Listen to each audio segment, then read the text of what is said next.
অন্যদিকে রাজ্যের অপরাজিতা বিল ফেরত পাঠালো কেন্দ্র। মৃত্যুদণ্ড নিয়ে আপত্তি কেন্দ্রের, সেই কারণে বিল ফেরত পাঠানো হলো রাজভবনে। রাজ্যের বিধানসভায় পাশ হয়েছিল অপরাজিতা বিল। ধর্ষণের সর্বোচ্চ সাজা হিসেবে মৃত্যুদণ্ডের উল্লেখ ছিল বিলে। রাজ্যের অপরাজিতা বিল ফেরত পাঠালো কেন্দ্র, এমনটাই জানা যাচ্ছে সূত্র মারফত। মৃত্যুদণ্ড নিয়ে আপত্তি কেন্দ্রের, সেই কারণে বিল ফেরত পাঠানো হয় রাজভবনে। রাজ্যের বিধানসভায় পাশ হয়েছিল অপরাজিতা বিল। ধর্ষণের সর্বোচ্চ সাজা হিসেবে মৃত্যুদণ্ডের উল্লেখ ছিল বিলে।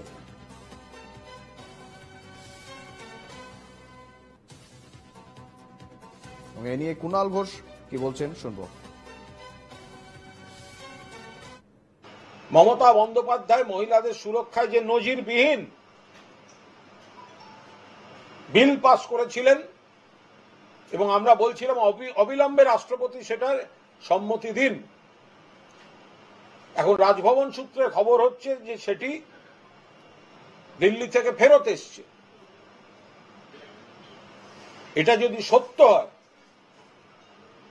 তাহলে আমাদের তীব্র প্রতিবাদ থাকবে। গোটা পরিস্থিতি অফিসিয়াল কমিউনিকেশনের পর মাননীয় মুখ্যমন্ত্রী সরকার তারা নিশ্চয়ই যা বলার জানাবেন। বিজেপির মুখোশ খুলে যাচ্ছে।